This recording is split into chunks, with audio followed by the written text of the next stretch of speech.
So it gives me a lot of pleasure to introduce our poet tonight. I've been looking forward to this. Henry Hughes grew up on Long Island, New York, and after completing an MA in creative writing at Purdue University in 1990, he spent 5 years working in Japan and China. He finished his PhD in American literature at Purdue in 2002 and now teaches at Western Oregon University.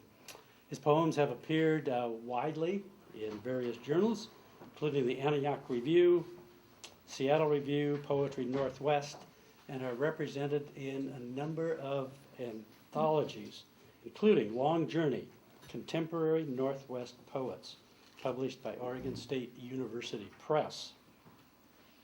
His first collection, Men Holding Eggs, received the 2004 Oregon Book Award.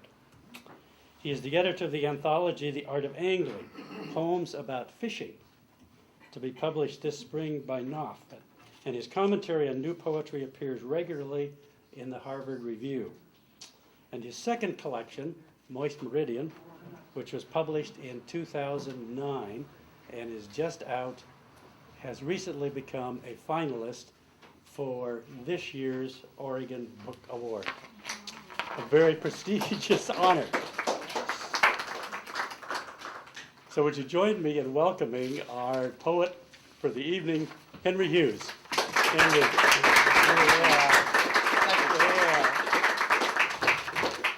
Thanks a lot, Tom. That was a beautiful introduction. I really appreciate it. It's great to be here. This is my first time in the town of Milwaukie, the city of Milwaukie. And it's very beautiful. I came early, as I like to do before reading, and walk around while it's light.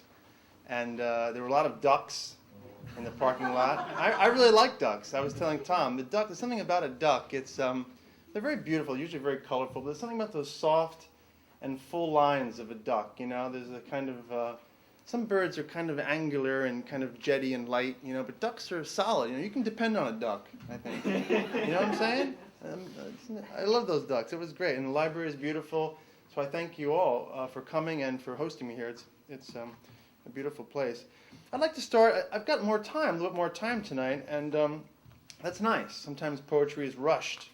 You know, the Oregonian gives, they have the poetry corner. They give like 3 inches of print to a poem, you know. It used to be that newspapers published a lot of poetry. In fact, I asked our local newspaper, The Statesman, editor about this. He published one of my poems recently. I was delighted. And he said, well, we just get a lot of doggerel. And I guess, you know, they open up the gates to poetry and people send all kinds of crazy stuff. And I said, well, you know, so what else is new? You know, the world is full of doggerel. You're an editor, you know, choose poems. You know, how hard could that be? But that's what he said. I guess he couldn't handle the volume. But I'd like to read a couple poems I haven't read in a while. This is a poem from my first book, Men Holding Eggs. It's called The Treehouse. And it's funny, it's a very early poem. I wrote it in my 20s. It's a memory of my mother who died when I was 13. And sometimes I don't like to read it because I feel, well, you know, that's a poem about my past, and it's perhaps a sentimental poem, and I'm kind of beyond that. Sometimes I feel that way. Maybe you feel that way about certain things you've written, or a photograph, or even a painting you've done, or something. But the other day I was teaching, and my students were not really into the poetry. I'm teaching Intro to Poetry. It's a required literature course, and they were really not into it. And I was really disappointed. So I came back the next day with a copy of this. I never do my own poems except for like the last day or something. And I just said, you know, I care about this stuff. I mean, it was one of those kind of efforts. Sometimes they're misguided, but I think in this case I had no other choice. I just kind of laid it out there for them and said, I really care about this stuff. You know, these words matter, and poems can matter. And this is a poem that I wrote, and I'm gonna share it with you. So I did it to my students, and I don't know. We'll see. I'm meeting them tomorrow. We'll see if it did anything. But this is The Treehouse, and it takes place in Long Island, New York, where I grew up, suburban New York, and it deals with a friend and I in the backyard up in a tree fort that we built. And, you know, as a lot of kids, you know, you You look back, and it's great to see you. Constance, Steve, welcome. You look back, and sometimes you feel guilty about the kind of child you were. You ever feel guilty about the kind of child you were? You shouldn't. It's not a healthy thing, necessarily. But maybe because I lost my mother, I kind of, for a while, I thought, should I have done things differently? Should I have done things differently? This is the treehouse. The two of us climbed gray boards nailed to the white oak. We brought supplies, devil dogs, 2 cigarettes, a Budweiser. I carried a Playboy I had traded fireworks for at recess, nervously walking through the yard, school bag zipped tight. Inside, October was dark. Jays scratched at the plywood roof. It was cold, but the shiny pictures kept us looking, wishing. John twisted his cuff over the bottle's sharp cap. I remember looking out a knothole in the wall. The thick trees, chain-link fence, the white lamp curtains of the kitchen where my mother flickered over the counter. She gave me money to buy Peterson's birds. I spent it on a gross of bottle rockets. I had a lot of homework, beer on my lips. 10 years later, I bought the book. And now, in the yard, holding its pages open, I imagine my mother hanging an onion bag of suet from the clothesline, spreading grain in an old baking pan, asking the names of birds she thought I'd know. They're here now. Fox sparrow, pine siskin, purple finch, rusty blackbird, winter wren. I pronounce them loudly so she can hear from the steps. But she didn't wait for me, didn't wait to lift these heavy words from my head. Birds are, as you can tell, one of my interests. In fact, Pauline Peterson has generously agreed to contribute some bird poems. I'm doing an exhibit at our library at Western. And I think most poets, I know, Bill, you've written on birds, and, they're here, they're everywhere. And when I was young, I also hunted them. The marshes of Long Island are extensive, so even though you're 70 miles from Manhattan, it's still quite wild. And when I was young, I did do some goose and duck hunting. I think those ducks actually sensed that I was a former waterfowler. They kind of, a little bit. But this is a character from my past, my uncle. And he was a really extraordinary man in that he had great skills in carving decoys and making his own goose calls. And he was an interesting guy. He could fish and hunt and build things, but he was a bastard. He was a mean man. And in fact, he hit his wife, and there were all kinds of issues with him. Toward the end of his life, he went blind. And this is a poem about hunting with him, and I guess it's a poem about coming to terms with people like this. And we all probably know someone like this that we admire in some ways, but in other ways they're hard. This is called Calling Down the Geese. He's calling down the geese, my uncle, low in the gray hull. His face billows with blowing through a wooden throat, a note, all December, all bird. He's blind, once a savage, beating his wife on Christmas. I know that, watching him listen downwind. He smiles, suddenly, holding my arm to be still. Be still. I forgive. I love this moment. He's calling down the geese, the gander's ear, its memory, breath drawn across the bony reeds.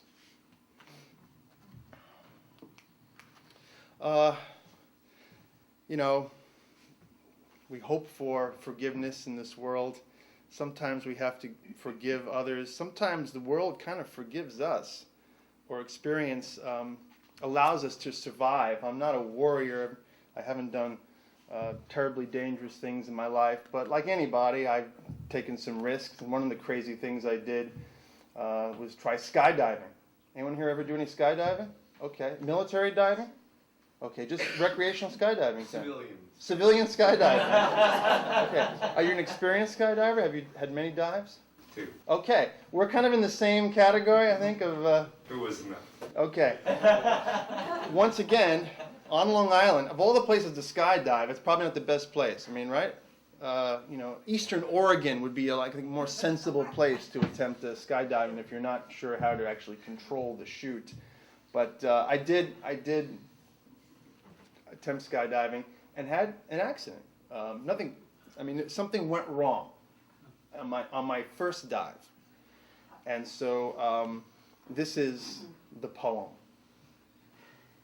I fell 3,000 feet, right boot in the great South Bay, the left over a potato field until the chute blew, a crippled blue, spinning, crackling.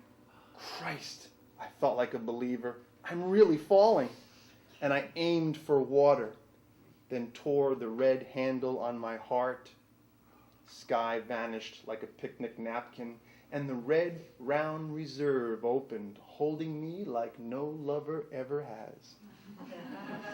Drifting over Long Island, it was smooth, homebound traffic. Houses and stores, perfectly quiet. Towers and canals, shining for God. Blown to a sod field, I bent my knees, hit, rolled, and leapt up as nothing else I'd been.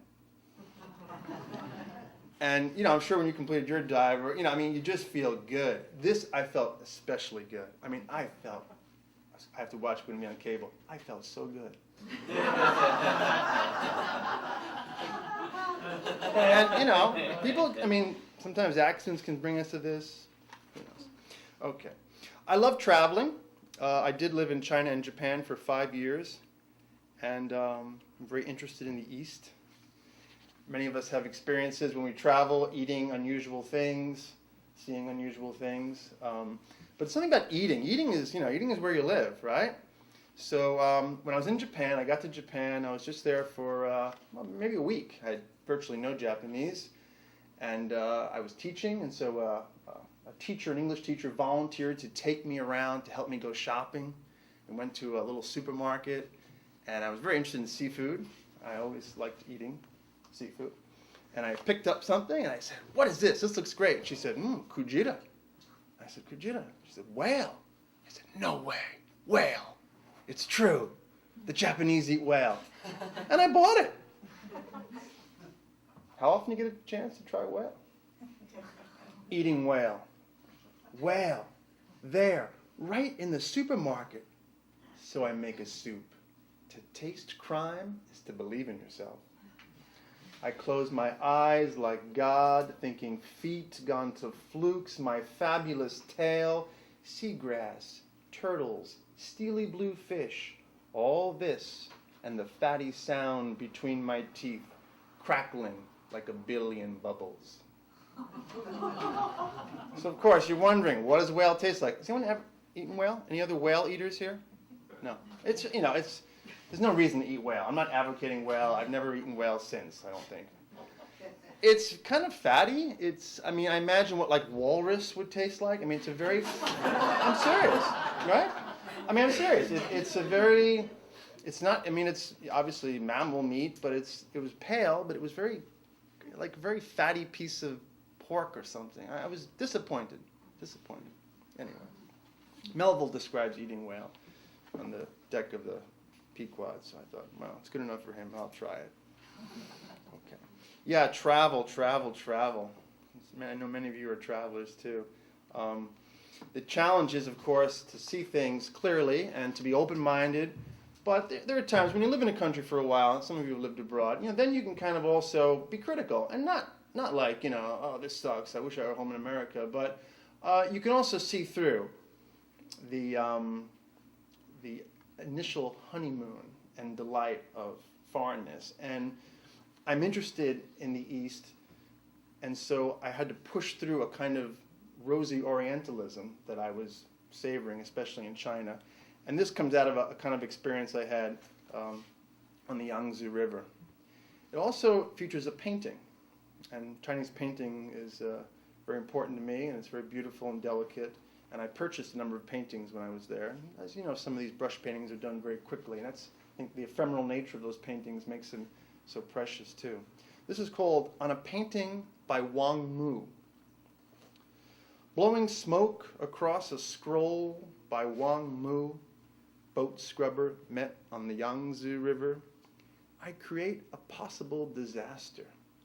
He tried to sell me jewelry, and I bought him a beer. He showed me a bear claw with a deep blood groove.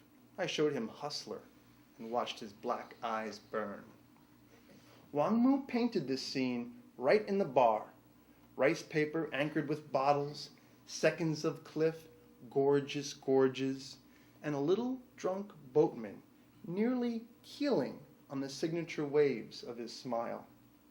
He gave me this scroll, but stole my wallet and watch the next day. The river will flow for you, Wang Mu said, and I believed the little shit.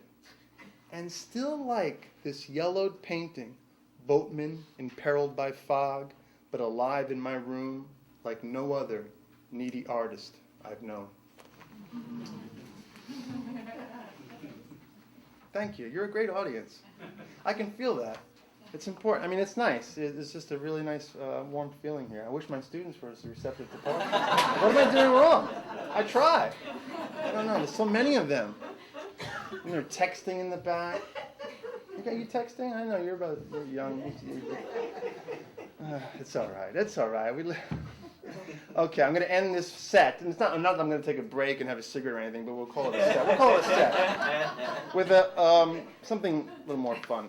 But this is called In the Doghouse. It's about getting in trouble. You still use that expression, in the doghouse? Is that still in parlance? It's a little old-fashioned, a little bit I Love Lucy era. Okay.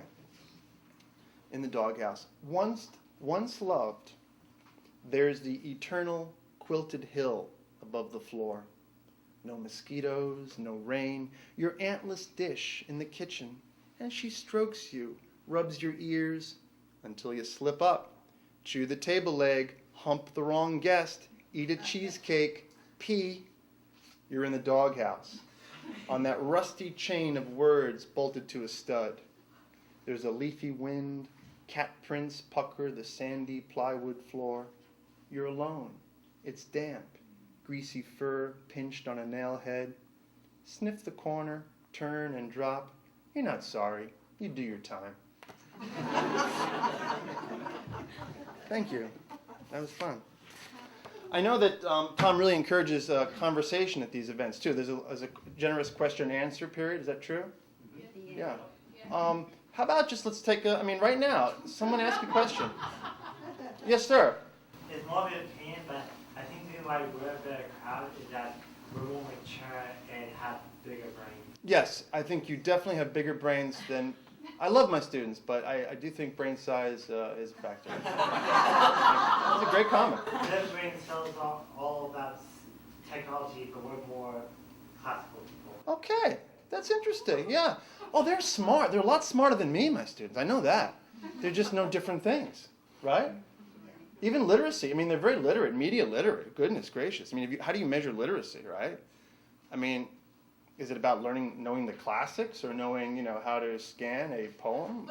I mean, no, not necessarily. But, so I'm trying to advance a kind of literacy with them that I think would be useful for their cultural and personal development. But enough of that, yes. Well, I think it has to do with being mature and the images that a poet evokes in you, maybe because we're mature, we've lived through them, or we can relate to them better than the young kids who haven't been in those situations or lived through a death or anything like that. I think that is true. So we appreciate it more. I think that is true. Eliot said, right, it takes a lifetime to grow up to Shakespeare. I think he said that on his 70th birthday. And I really do think it takes a lifetime to learn, appreciate good music and good art and good poetry, yeah. I mean, I try all sorts of things. And maybe, it's time to revise the whole course, because they want you to still get some terms down, like alliteration, and assonance and so on. I had an interesting experience the other day. So I'm like, we're going over the test. I'm like, I told you, just memorize alliteration. I go, what's alliteration? And this lovely girl in the front, she goes, Henry Hughes. I said, that's great, Henry Hughes. Right? And so listen to this. So I go, Laura Dory, assonance. And the whole class got really quiet. Then they laughed.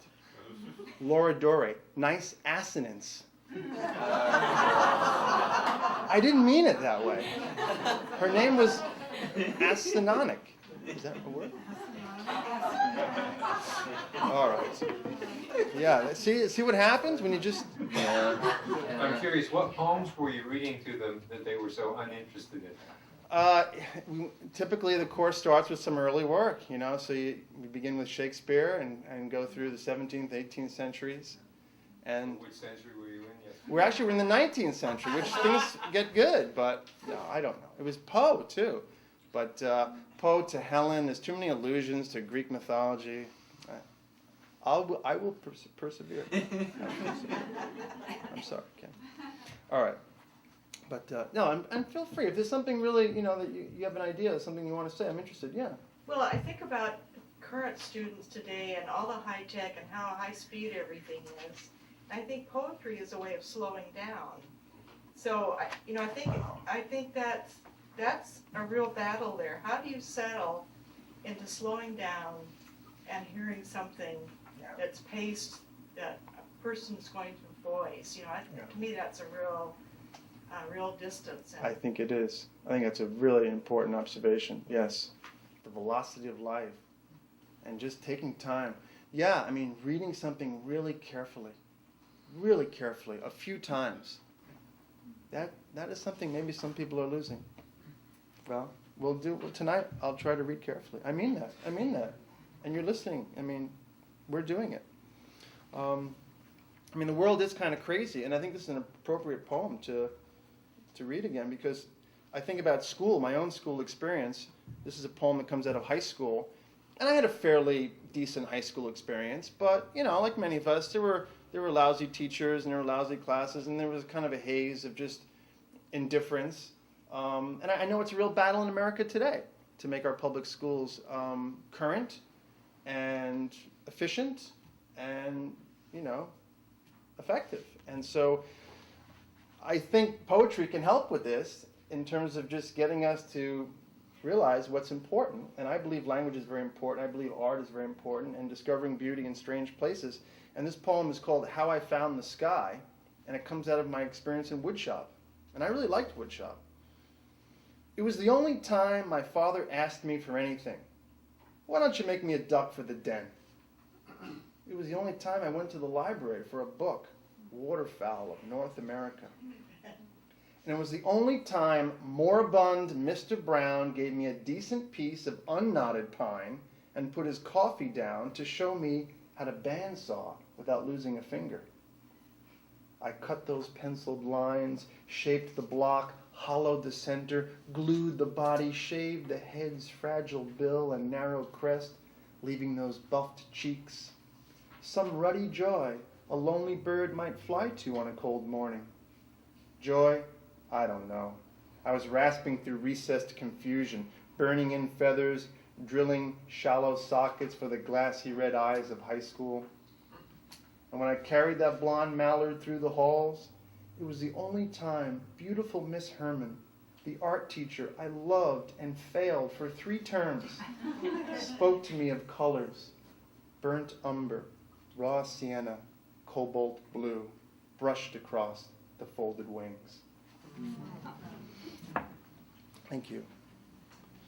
Yeah, it's a crazy world. I usually curse a little bit more in these readings, but since we're being filmed, I'm trying to behave myself. I can turn the camera off. No.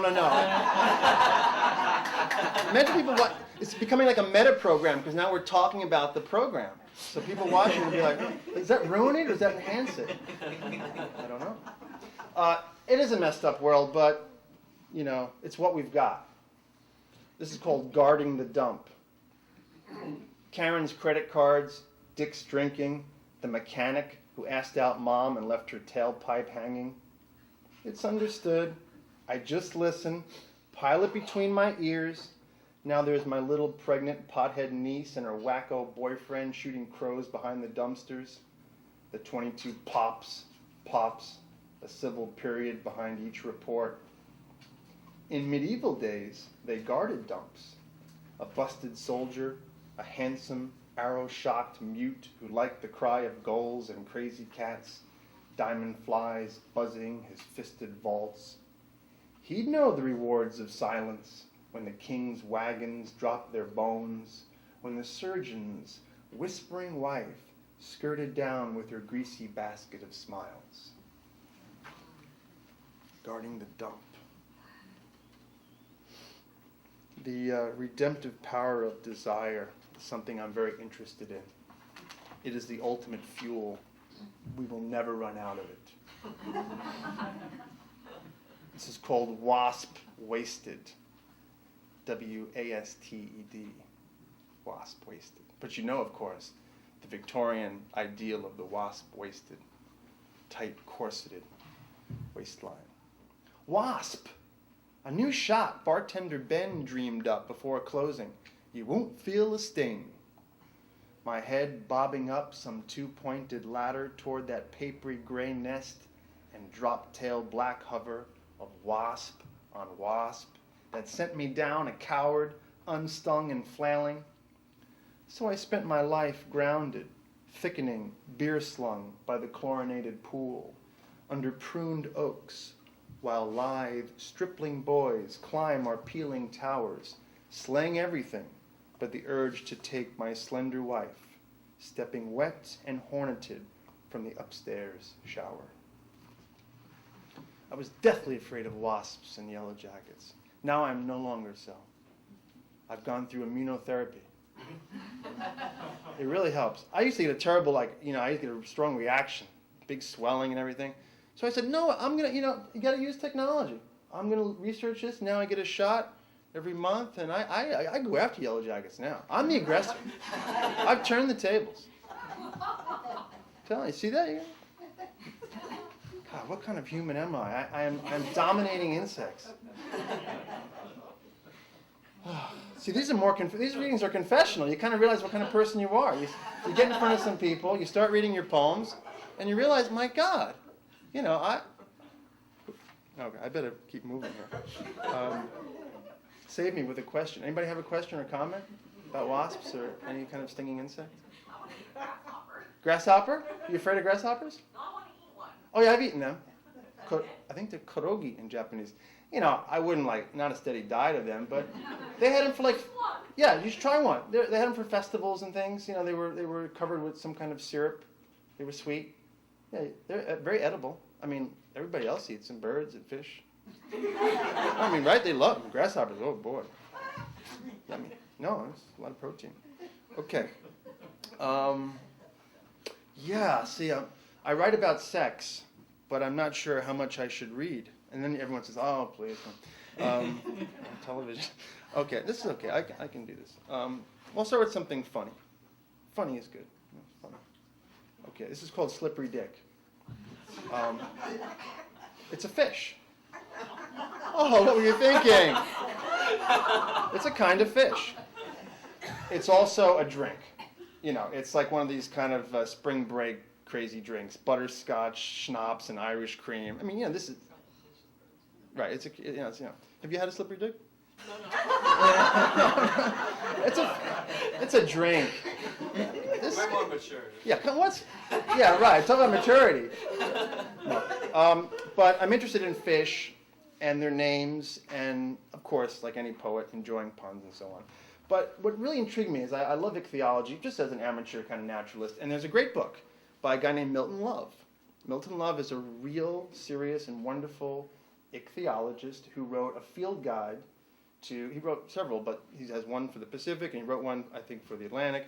But they're funny, they're quirky, and he gives little charming notes about the fish as well as good science. And one of the epigraphs, or one of the notes for the slippery dick is this. The slippery dick, a charming missile-shaped fish of the Florida coast, is able to change its sex. And this is true. Some fish can do this. Did you know that? Yeah. Yeah. Can you learn something tonight?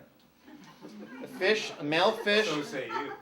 Well, I don't know if this will actually change your life, but it is a fact that some fish under reproductive stress will change their sex.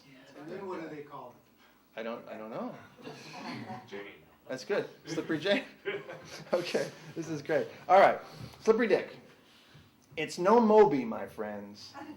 Just some shrimp-sucking Pensacola player, layered in cream and shaking that purple stripe all over June's new moon reef tide party. Going great lengths to breed, they'll even flip their sex. Though the terminal male gets the best tail. If you're gonna mate, old Professor Love joked, don't do it half-rass. That's just like love, to humor necessity. This dick reaches 12 inches, guidebooks say. But most, Love admits, are only half that size. Milton Love. That's science. That's science. Okay. I can't, yeah. All right. I better leave sex and... What's that? You can grow, yes. Anybody need a cigarette? No. Well, let's stick with fish. I think I'm going to go to a safer topic. Okay. I like eating fish. How many of you really enjoy eating fish? A lot of you do. Okay, yeah. And, in small fish, you can actually eat the whole fish. You can eat the fins and the head. It's done in the East quite a bit. Yeah. Yeah, smelt, of course, right. That's traditional American. You can fry the whole thing. Is it? Anchovies? Absolutely. Sushi? Sushi? Well, you don't eat the whole fish. I'm talking about everything, the sardines, but the fins. And if you fry small fish, like a smelt, the fins become very crispy, and I think very delicious. But again, you have to be a piscivore, I think, probably to fully appreciate this. And so I went to school in Indiana and fished wherever I go. And there was a white bass, a silver bass sometimes called, that would come up the rivers and stop, like many fish, at a dam. But they were abundant. And we were, in fact, deep frying these things and eating the whole thing. And I was eating the fins and meditating on the nature of eating a fin in the face of a very large hydroelectric dam. When the dam went up, we all got rich on water skis and worms. Light bills so low we could drink till dawn. A lake, a reservoir, deeper than hell and named for a president. Look how them silvers love the spillway. Drive 100 miles on sex. Bubble high, nose to the concrete. Schools so thick, every cast's a fish. Out of the white bucket, scaled and gutted, the sweet bass bubble twist in the fried daddy's steel cage. Up on the plate with lemon and tartar, we eat. And when the soft white meat's gone, I eat the fins. Crunch 'em like gold chips, the salty, ridged remains of position and power. I love that, fish use those fins to stay in the current. And so, like all of us who write, you try to, you follow an image and just see where it takes you. Writing is so wonderful, isn't it, that way? The way, who else, why else would you think about these things, I suppose? Or why else would you continue the thought so extensively? Writing gives you kind of a place to go, It's making roads. It's wonderful. Okay.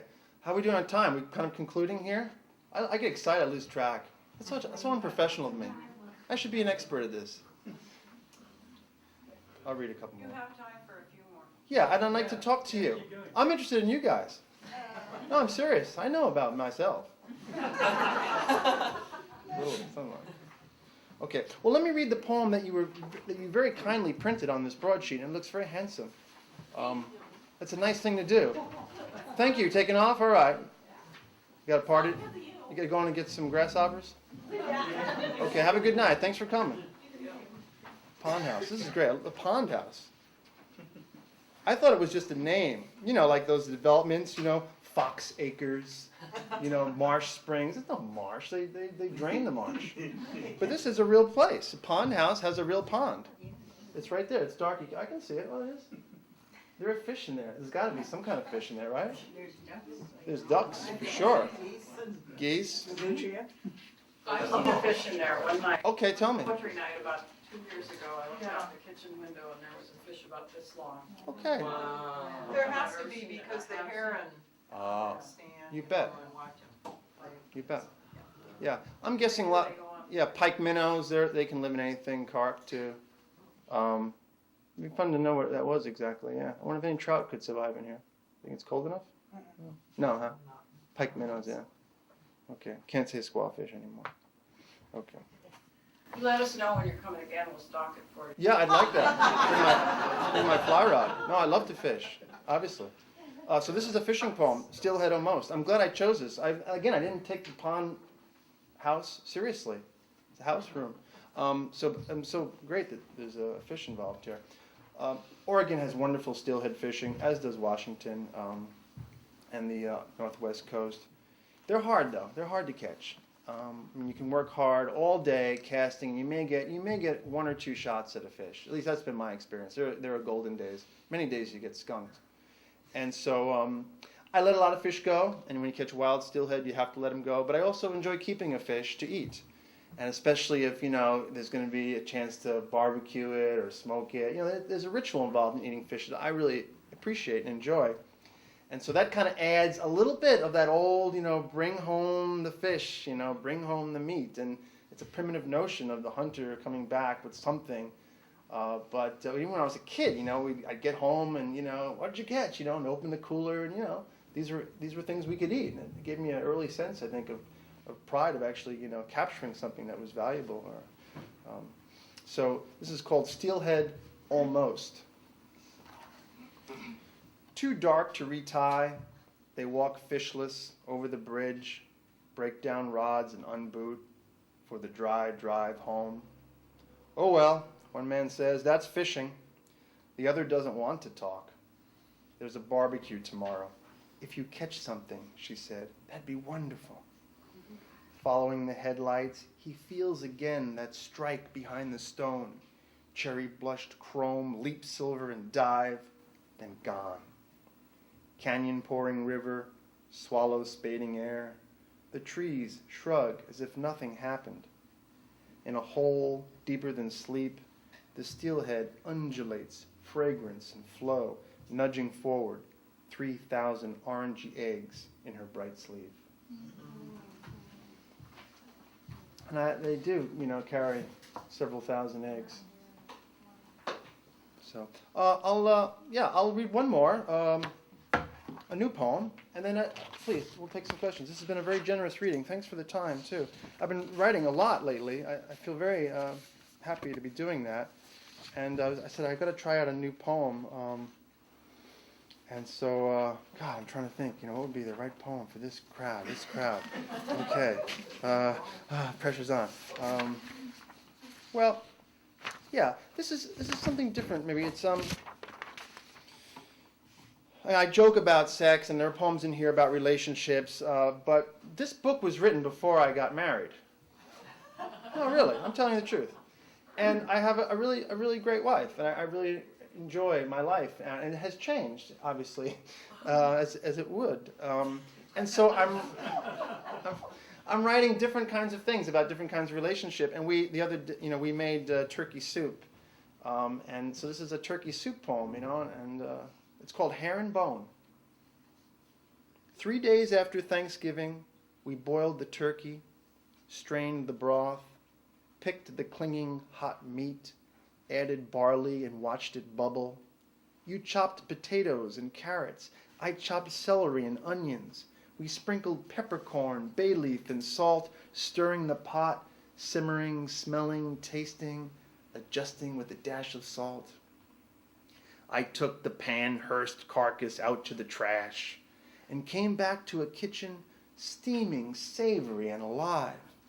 Music, white wine, a call from the kids, everybody's fine. And that night, we ladled out 2 big bowls, pulled bread from the oven, sat and ate our, this is good, this is delicious. We talked and spooned until, a bone poked your gum. And oops, I pulled a long, dark hair. It's fine, it's nothing. And to this day, I want to taste the time of that terrific turkey soup we made, even with the dreadful hair and bone, the anything left of us after this holiday of living with you is over.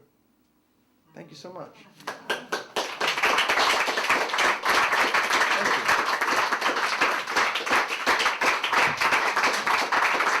Thanks a lot. Very kind of you. Thank you. There's a note here. Speakers, please place your water cups and stuff in slots below, not on mantelpiece. Very strict, very serious. No. or on window box. How about mantel? I should have. It was probably dry. I am so sorry. I didn't read the note. So we've got some talk to me. Questions, comments? What are you thinking about? So you said you're writing a lot lately. What are you doing now? What Again, seems to be happening for you? there are gentler poems about life at home. There's that. And I'm also doing a project. I've been sharing it with some people. I didn't bring photographs tonight, but I'm doing a book of poems. I shared one with you, Bill, I think. Poems and photographs. So I've got a friend, an artist, Paul Gentry, a wonderful artist. He's taking photographs, and I'm sitting down and just writing a poem to the photo. Sometimes it kind of talks about the image specifically. Sometimes it's just an occasion to go in another wild direction. But I'm excited about that. And boy, that is a way to write. I mean, just drop that photo down and just say, I'm going to write a poem this morning. That's it. And I mean, it's like being a student again. It's like an exercise. But I've found it very fruitful, and I'm having a great time with it. I've written several poems like that.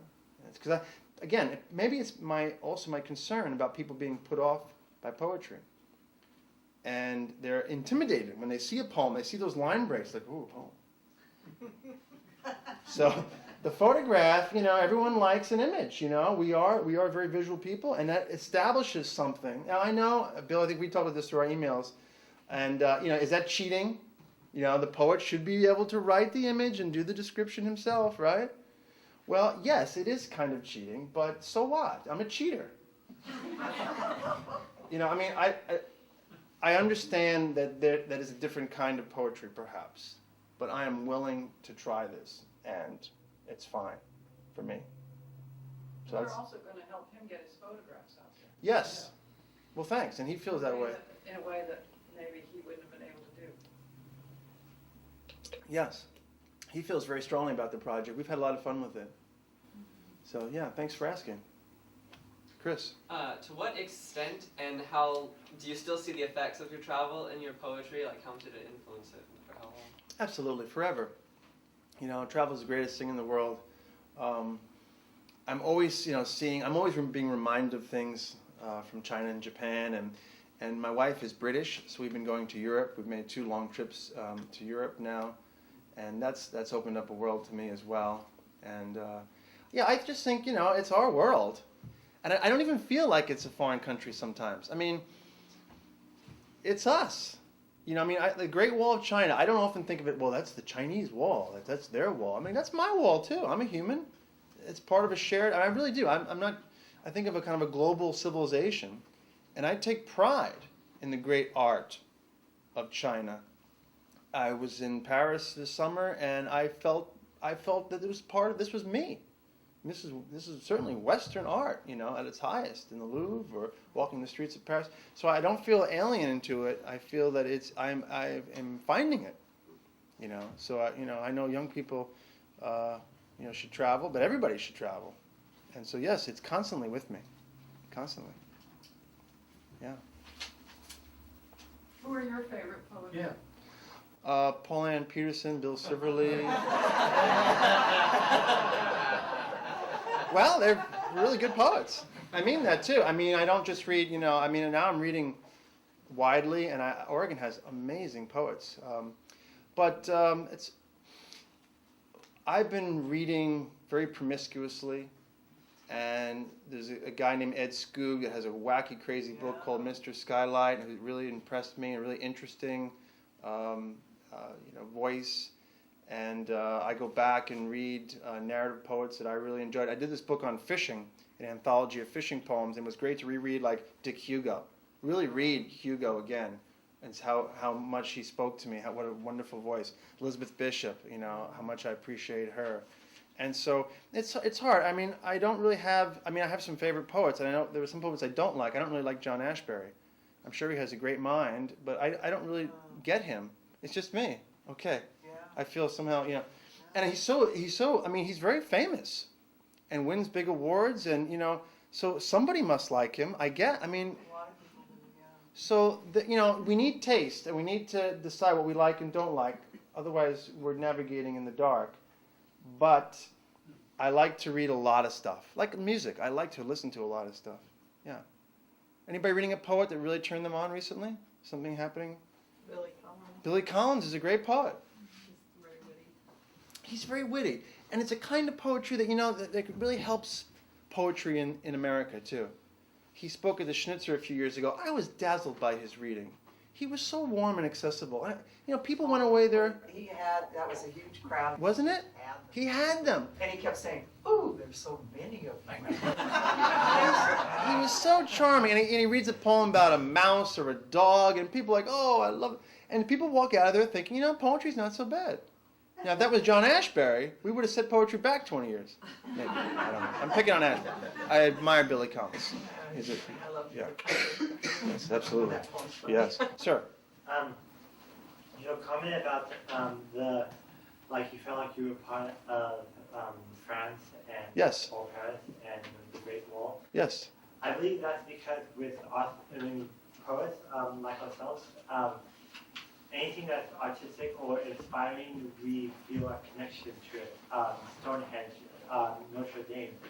We feel artists feel connections to these things because it's inspiring, it gives ideas, it has a vibe that reaches out to us, and it feels like it's part of our soul because we do art, we write books, we Right.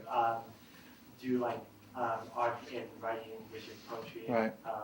music, and so forth. Sure. Absolutely. What does Whitman say? What I assume, you assume.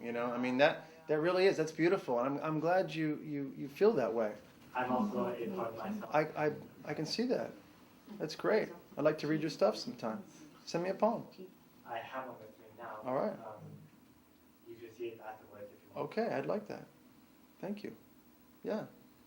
Other things, there was some, yes. I just had a question. I missed part of this when I walked in.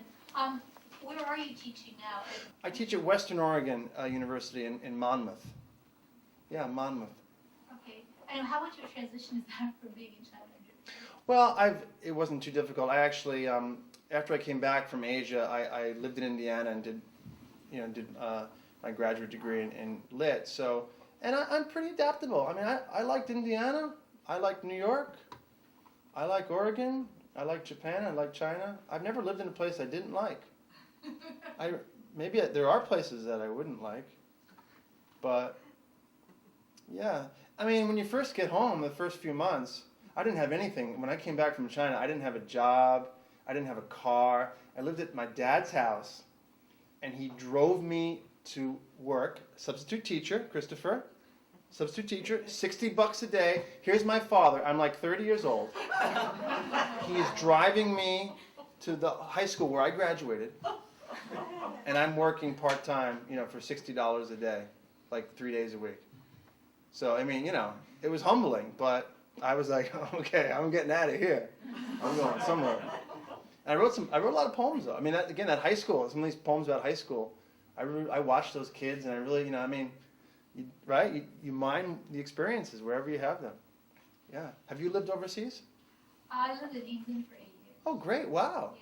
That's wonderful. And I was just thinking about, sometimes I've had experiences like teaching a class to high schoolers for college credit, and I bring in all sorts of poems, and I know it's often very foreign to them. Yeah. But it's only because most of them aren't exposed early on. They're getting Right. nothing in their earlier grades. They don't even know how to access the poem. I mean, so it's such a great thing to turn them on to a world Yeah. that's this important that really we're not encouraging very much in school. It seems to be, yeah.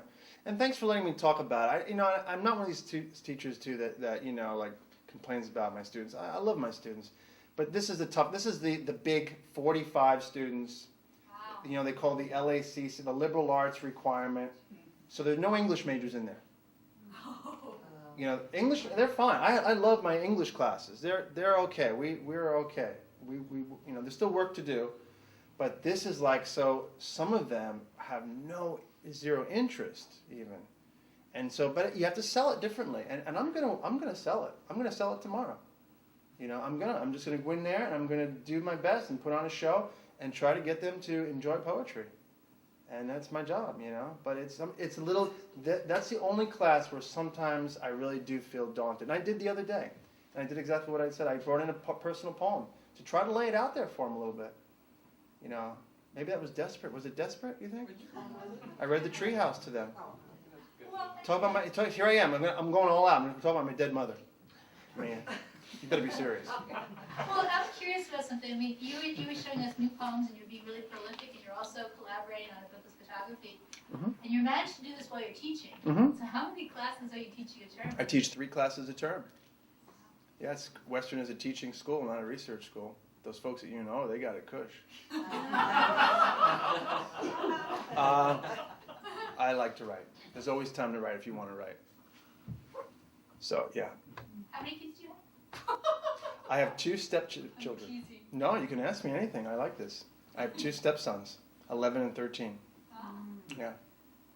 And they're whole another challenge. So there are some poems in Moist Meridian about them, but there'll be a lot more coming in. I changed their names, but they're getting it. Yeah. These are great questions. Thank you. Yeah. You try to write at a set time? What's that, sir? You try to write at a set time? I love the mornings. I'm just the freshest in the morning. The brain is at its best. Right now, I'm just running on, happiness. No, but really, I get to bed early. 10 o'clock, and get up at 5. No one's around. No one's around. It's quiet. And so I love. This is so funny. I'm reading. Can I do this? I'm sitting in Libby's. Is it Libby's down the street? Yeah. And I'm reading the Boomer Senior News. You ever read this paper? Yeah. It's a good paper. I like this paper. So it's got some health tips in here. And there's a woman who's got this whole thing. She's very cute. Here she is. Her name is Crystal Borup. Yeah. You know her? No, but I read the article. You read the article? Okay. Well, listen to her day. Listen to what she tells you should do. Wake up at 6 a.m. You know what? Remember this? Drink a full glass of water with either lemon or aloe. All right. I do drink water after I brush my teeth, before I brush my teeth, so you don't ingest all the toothpaste. But listen to this. 7 a.m., drink greens. Drink greens. Either a green smoothie, green leafy vegetables, or fruit, or a green powder drink. Now, do you drink greens? No. What do you drink at 7 a.m.? I'm not even up at 7 a.m. Okay, you're a smart woman. I mean, I have water and then a coffee or a tea. Yeah, tea is my favorite. Tea is good for you. Well, what's this drinking green? And then a powder drink? I thought she's all this organic. What's with this powder drink? Probably And then- from the health food store. I guess so. And then 8 o'clock, breakfast of steel-cut oats. What, you can't have, copper-cut oats? With banana and cinnamon or just fruit? I mean, again, so everybody has their own schedule, their own way of doing things. But some people write at night. Were you a night writer? Oh, yeah. Yeah, I remember that. Christopher is a former student of mine. He was a wonderful student. He's a talented guy. He was an actor. We were in West Side Story together. Yes, we were. Remember that? That was a blast. Yeah. And I played Doc. I was the old guy. Rotten kids. But I remember that. You write very late at night. Paula, when do you write? Oh, whenever I can. Okay, you're very busy now. Grab. Yeah. Little bits and pieces. Okay. But your experience, you can do that, right? You can grab a piece of time and make a poem? Or make a part of it? See, that's hard to do sometimes. That takes a lot of discipline. Max Runciman is a teacher as well, and he says he learned to write in 15-minute increments. Well, yeah. Bill, when do you write? Mornings, Yeah, okay. but I'm retired. Okay, right. I know. You mention it every chance you get. No, he does. Yeah. Steve, when do you write? What time do you write? Well, we talking about here. I was talking to you, yes. Oh, there's writing and then there's thinking about writing. Okay, there is. I do my best writing when I'm driving. Really? You just put it in your head? That's right, yeah. Then you write it down later. Okay. That's you know who does that? Clem Stark always said he did that. Yeah. He composed in his brain a lot and then wrote it down later. That's interesting. Constance, when do you write? Hardly ever. Okay. Maybe you need to drink greens. Okay. Miss, I'm sorry. Yes, when you're a writer. Tell me when you write. I love the morning. Okay. I love it. Yeah. Yeah. I mean, you got to know yourself. You got to know your rhythms, and right, whenever you're at your best, do it. Yeah. Well, how are we doing? I don't want to keep you here. I don't want to keep the pond house, you know. Oh, we love listening to you. This is fun. I'm enjoying this, yeah. So are we. Okay, well, that's good. I'm glad. This is great. Karaoke doesn't start till 10. I get past my bedtime. You have karaoke here? No, you're kidding. So, are you a writer, miss? Are you a writer? Okay. Tell me, what do you write? Poetry? I'm just delving into poetry and I really like it. I was really surprised. My mom was a great poet. Huh. And so I can't believe how much I'm enjoying it. That's great. Yeah. I mean, people will ask you sometimes, well, why do you write poetry? You know, you're going to make money. You gotta like it. Right.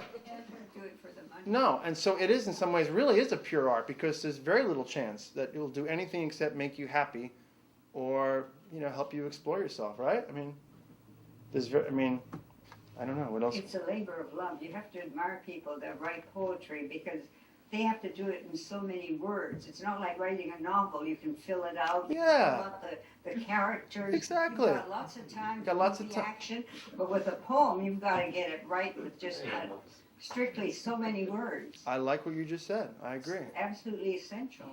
I believe it is. A lot of poems like a lot of poets like to write poems that express feelings because when they write a deep poem, it's usually with a lot of passion, emotion, feeling, and it is a way to express one's feelings to the world without saying them out loud. Yeah. A lot of persons can understand them a bit more better through writing. Yeah. Yeah, it is. I mean, the Romantics talked about that very, very plainly. Sometimes that's a little out of fashion to say that you know you're writing from the deepest, you know, burning embers of your heart. That's very Keatsian or Byronic, but in fact, it's true.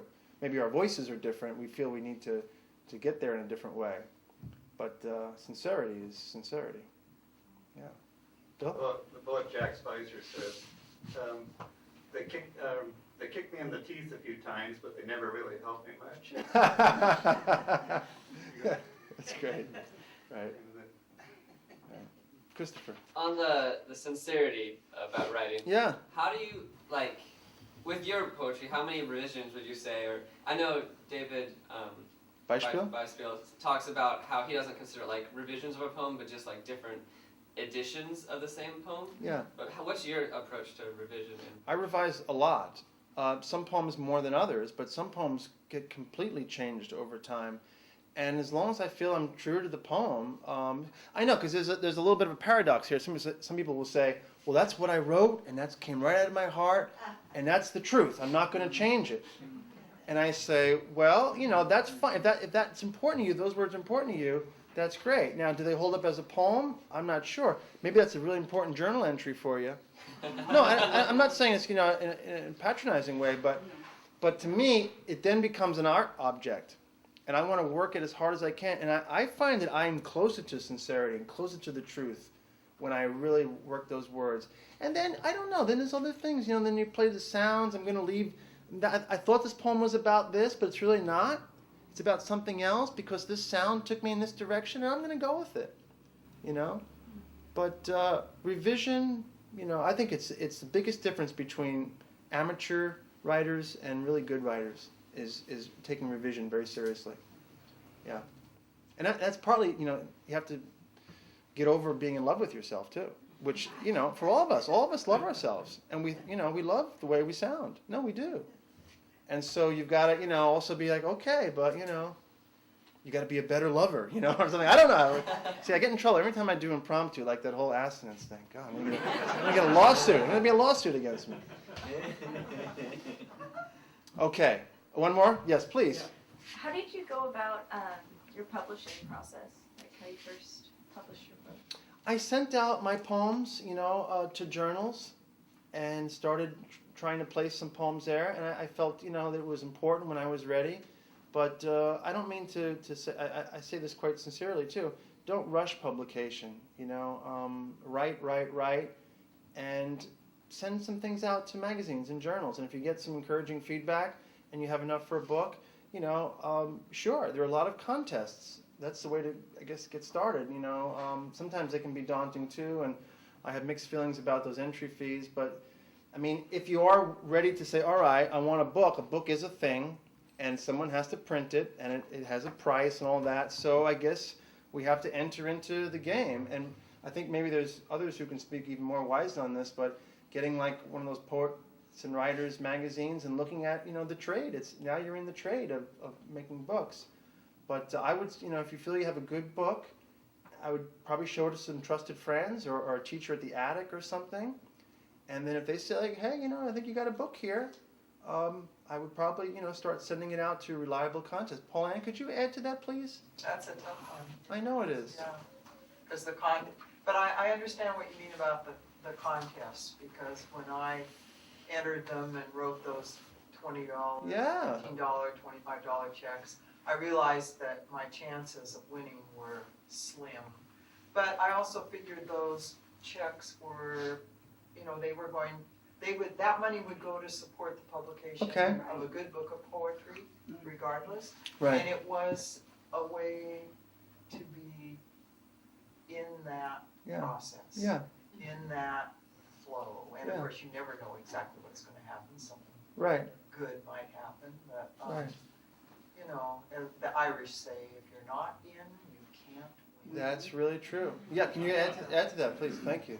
If you're gonna do the contest drop, look for contests that give you a subscription Yeah, in return for your entry fee. that's right. And that's a good trade. Yeah.